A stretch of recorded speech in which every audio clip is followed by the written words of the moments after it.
Imaginez que votre vie spirituelle soit pire que médiocre, qu'il soit nul, et qu'elle soit nulle, et que vous vous trouviez dans le clair-obscur d'une conscience chargée. Vous savez bien ce que c'est que la confession.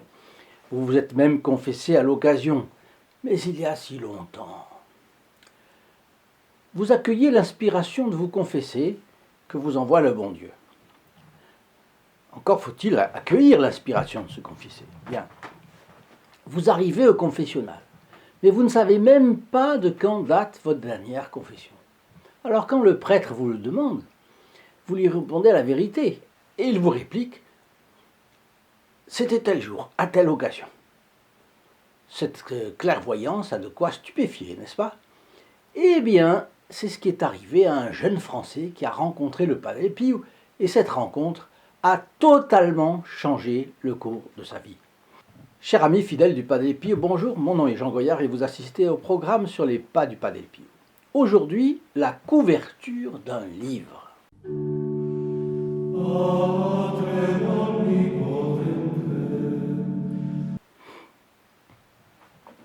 C'est avec joie que nous diffusons la photo du Padre Pio.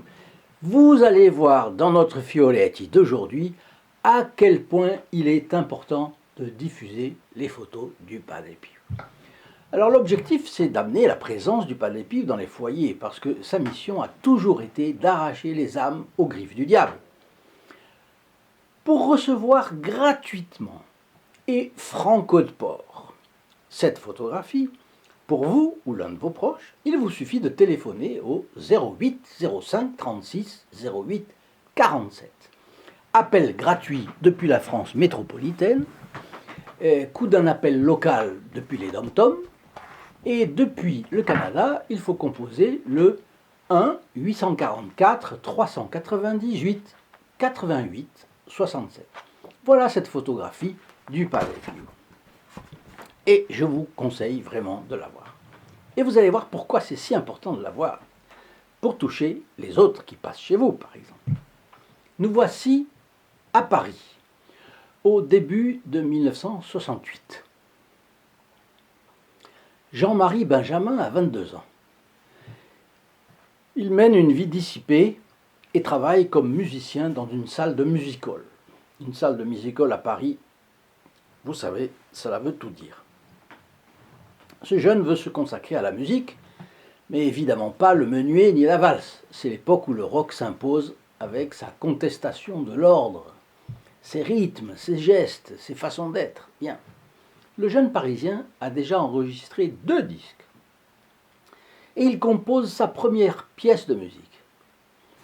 Un soir, où il est invité à dîner chez quelqu'un, sa vie va basculer sans qu'il s'en rende compte. Parce qu'il remarque dans ce qui tient lieu de bibliothèque de son ami, un livre. En fait, c'est la couverture qui a appelé son attention. Et vous l'avez deviné, c'est une simple photo de notre bon Capucin. Alors il demande à lire, à voir, il feuillette, ça l'intéresse, il demande à l'emprunter. Eh bien, il le lit dans la nuit.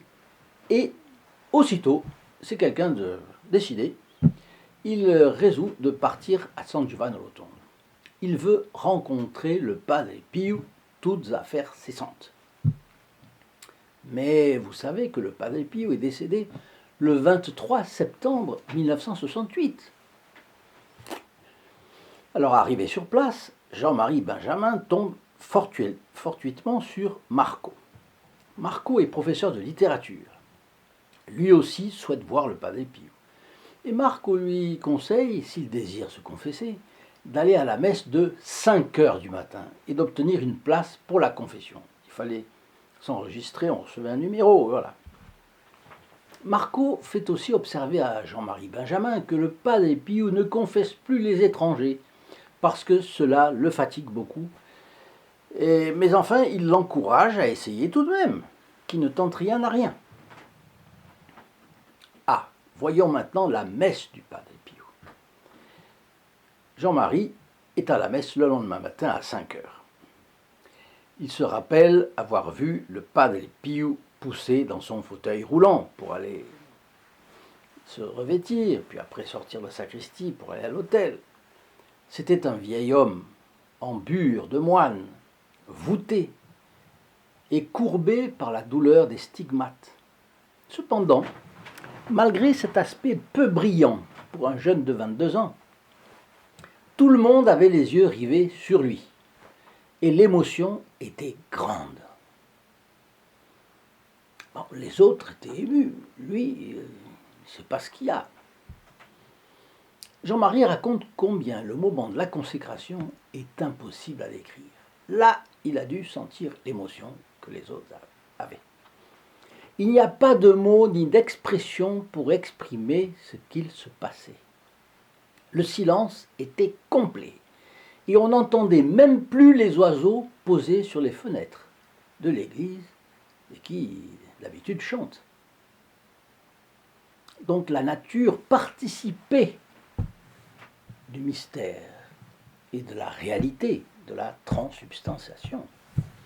Le pain et le vin, qui sont des purs produits de la nature, mais qui là, sous les paroles du prêtre, sont transformés dans le corps et dans le sang de notre Seigneur Jésus-Christ.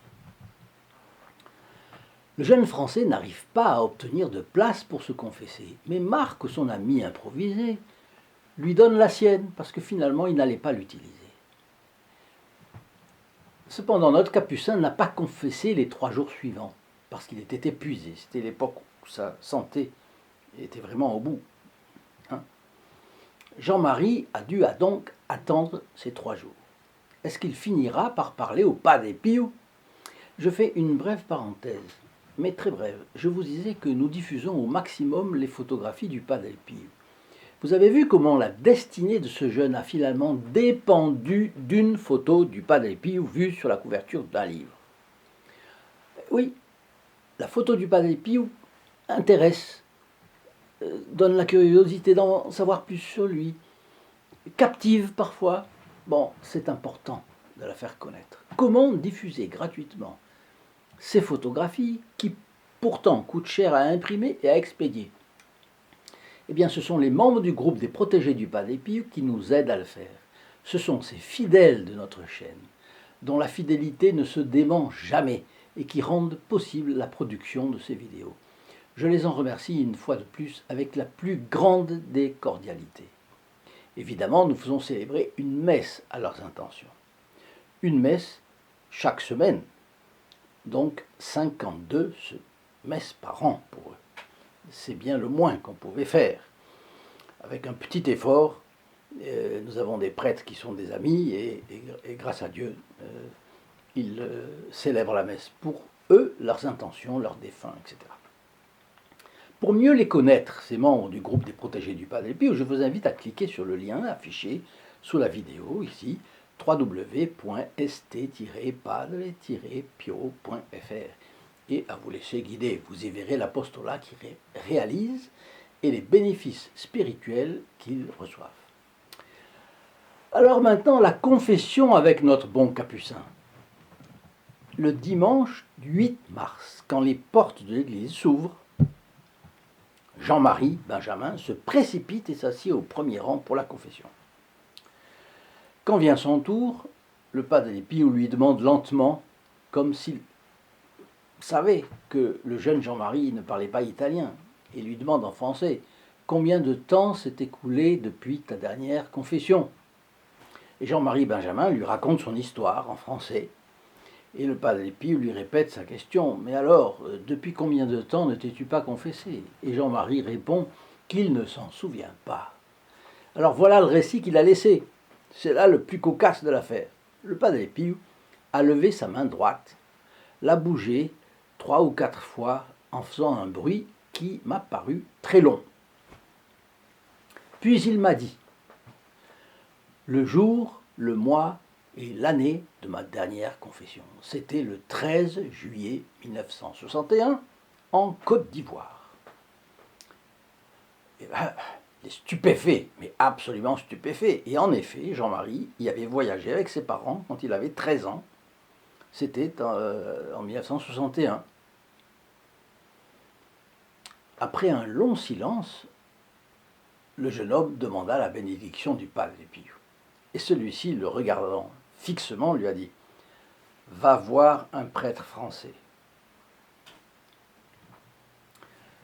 Il a reçu la bénédiction du Padre Pio, mais il fait le tour et là, il a la grâce de toucher les stigmates du Saint Padre Pio. Ce que le Padre Pio ne permettait pas à tout le monde de faire. Si les gens étaient des curieux, des mauvais esprits, tout ce que vous imaginez, des maçons, il ne le laissait pas faire. Bon. Notre ami Jean-Marie dit qu'il en émanait une chaleur persistante. C'est-à-dire qu'au fond, il les a touchés, il a senti que c'était chaud, et puis il s'est éloigné, et ça restait chaud pendant longtemps sur sa main. Et j'ai également ressenti une forte présence de Dieu. De retour à Paris, Jean-Marie se sent tout renouvelé par sa rencontre avec le Padre Pio qui, dit-il, lui a communiqué une force nouvelle dans tout son intérieur, ce qui veut dire que son âme en a été tonifiée, son intelligence a discerné mieux la différence entre le bien et le mal, sa volonté a été plus efficace et s'est mieux imposée à sa sensibilité. Le 23 septembre, le Padre Pio décède. Cette nouvelle attriste profondément Jean-Marie, qui en pleure. Il se souvient alors de la demande que le saint Capucin lui avait faite d'aller trouver un prêtre français pour se confesser. Mais alors, n'importe quel prêtre? Nous allons voir qu'il a été guidé vers le prêtre qu'il fallait. Jean-Marie poursuit son récit. Je n'avais pas recherché de prêtre pour me confesser. Je n'y avais même pas pensé. Vous voyez comme la nature humaine est faible. Hein. J'ai donc pris un métro pour descendre à n'importe quelle station. Marcher et entrer dans la première église que je trouverai sur mon chemin. Eh oui, c'était autrefois possible. L'Église avait fait en sorte, avec la civilisation chrétienne qu'elle avait inspirée, que dans toutes les églises on pouvait recevoir le pardon de Dieu et sans rendez-vous. Il y a hélas aujourd'hui beaucoup moins de prêtres. On n'insiste pas non plus pour que les fidèles se confessent régulièrement. Bref, Jean-Marie Benjamin sort de la station de métro que Notre-Dame lui a inspiré de choisir. Peut-être le métro Bourse, qui est tout près de là où il va arriver. Le fait est que la première église sur son chemin est la basilique Notre-Dame des Victoires, qui a d'ailleurs un bel aspect. Il entre. Il y a 2 confessionnaux vides, parce que en 68, moi je l'ai connu dans les années 72, 71, 72. Et déjà, il y avait plusieurs confessionnaux. Mais enfin, il en voit 2, ils sont vides, c'est-à-dire personne n'est dedans, donc il en choisit un et il dit au prêtre, Père, je ne suis pas seulement venu me confesser, je viens de la part du Padre Pio, et je vous dis la vérité. Et il raconte. Le prêtre écoute le récit de Jean-Marie, et puis il lui déclare, ce qui vous est arrivé est très beau. Personne ne vous a donné mon nom pour que vous veniez me voir ici. C'est le Padre Pio qui vous a guidé. Savez-vous pourquoi j'en suis convaincu? Je suis le père Réveillac. Le père François Réveillac, né en 1914, décédé en 1998, prêtre en 1941, c'était un prêtre du diocèse de Paris. Je m'occupe en France de la collecte de fonds pour la Casa Sollievo della Sofferenza, l'hôpital du Padre Pio. Je vais 2 fois par an depuis 30 ans à San Giovanni Rotondo pour voir le Padre Pio. Il vous a guidé jusqu'ici. Alors voyez comme c'est intéressant. Cette histoire est pleine de recoupements, de convergences, de grâce du bon Dieu. Quelqu'un agnostique dirait oh ben c'est le hasard. Ben non, il n'y a pas de hasard. Alors maintenant, voyons de la France à l'Irak. De la France à l'Irak. Pourquoi? Eh bien parce que le père Réveillac est devenu le directeur spirituel de Jean-Marie Benjamin. Et il l'a aidé à fortifier sa foi. Le jeune homme a quitté le music hall. Ah, la musique, le studio d'enregistrement, ses disques, ses concerts, etc. Et il se sent attiré par la prêtrise. Mais il va publier des livres, dont le premier s'appelle Les mystères de Padre Pio. Et c'était en 1969. Et puis il va écrire beaucoup, en particulier sur l'Irak qui le passionne. Et puis passent les années, passent en fait 12, 13 ans. Et puis il finit par travailler 5 ans comme fonctionnaire de l'ONU. Et un jour de 1988, il va à San Giovanni Rotondo pour réfléchir une semaine. Après cette semaine de réflexion à San Giovanni Rotondo, il quitte son poste de fonctionnaire, il donne sa démission et il se décide définitivement, pourquoi, vous l'avez deviné, pour le sacerdoce. Alors il fait ses études à Rome, d'ailleurs au collège capranicien, où il est ordonné le 26 août 1991, il a 45 ans. Entre 1994 et 1995, le père Benjamin va produire un film sur le Padre Pio qui a été diffusé par la RAI. Vous savez, la RAI, c'est Radio-Télévision italienne. Et en 1998, il se rend en Irak pour réaliser un documentaire sur la situation précaire de la population irakienne. Et il se sent appelé à vivre dans le pays et à travailler au service du bien spirituel des personnes vivant ce drame. Alors depuis 2003, le père Benjamin est basé en Irak et en Italie. Il vit beaucoup dans l'un et dans l'autre pays. Alors si vous avez aimé la vidéo, allez sur le site www. Je n'ai pas fini. Je vais vous laisser un commentaire. www.st-padre-pio.fr pour suivre nos actions et connaître le groupe des protégés du Padre Pio. Mettez votre like en cliquant sur le bouton avec la petite main. Laissez-moi vos commentaires et puis vos questions, bien entendu. Si vous avez reçu des grâces signalées du Padre Pio, faites-en part aux autres. C'est toujours très encourageant. Enfin, partagez nos vidéos sur les réseaux sociaux. C'est la grande possibilité que vous avez de nous aider, d'étendre la surface de notre chaîne. Et cela vous transforme, vous, en pont entre le Padre Pio et les âmes innombrables qui vous remercieront au ciel de ce que vous avez fait pour elles. Quand vous partagez une vidéo, vous entrez dans les intentions de la messe du vendredi à midi, mais les personnes qui la reçoivent par ce moyen entrent aussi dans les intentions de cette messe.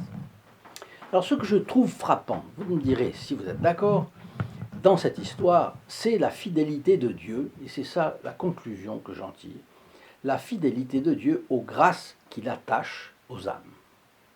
Toutes les âmes reçoivent ces grâces, mais Dieu est fidèle.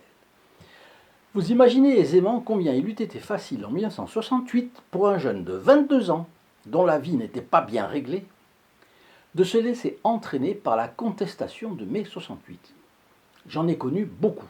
C'est la génération qui m'a immédiatement précédé et j'ai remarqué que ceux qui n'ont pas été entraînés ont été rares et ceux qui n'en ont subi aucune séquelle, plus rares encore. 2 ou 3 générations ont souffert de la contagion libertaire 68arde. Depuis même. Alors, la rencontre de ce jeune date du 8 mars 1968, 2 mois avant mai 68. 2 mois. Et 5 mois avant le décès de notre Capucin. Cette rencontre a été brève, mais elle a été suffisante pour qu'il voie Dieu dans un homme. Et il en a été marqué pour la vie. Ça, c'est un premier point. Puis à son retour en France, le jeune ne se préoccupe pas de faire ce que le Padre Pio lui a demandé. Mais la nouvelle de sa mort lui rappelle aussitôt, au point qu'il en pleure. Et il ne diffère plus sa promesse, il part au hasard pour trouver un confesseur dans une église à Paris. Mais il y a beaucoup d'églises, il y a beaucoup de confesseurs à cette époque, lequel choisir? Eh bien, il tombe sur Notre-Dame des Victoires, justement ce sanctuaire, où d'innombrables faveurs spirituelles ont été déversées sur les fidèles, grâces qui sont gravées dans le marbre de presque 40 000 ex-voto qui tapissent les murs de la basilique Notre-Dame des Victoires, de haut en bas. Et Sainte Thérèse de l'Enfant Jésus elle-même, lors de son pèlerinage vers Rome, comme vous le savez, y a prié pour obtenir son entrée précoce au Carmel à l'âge de 15 ans. Bien sûr, l'ecclésiastique qui le reçoit est un prêtre très au fait des miracles environnant l'existence du Padre Pio. Mais la chose ne s'arrête pas là. En 1988, 20 ans après sa rencontre avec le Padre Pio, celui-ci vient le chercher de nouveau pour qu'il entre au séminaire, fasse ses études de théologie et devienne prêtre, ce qu'il sera en 1991. Le bon Dieu écrit droit avec des lignes courbes. Cher ami fidèle du Padre Pio, très bonne journée et à la prochaine fois. Au revoir. In nome del Padre, del Figliolo e dello Spirito Santo, e così sia. Sia lodato Gesù e Maria, e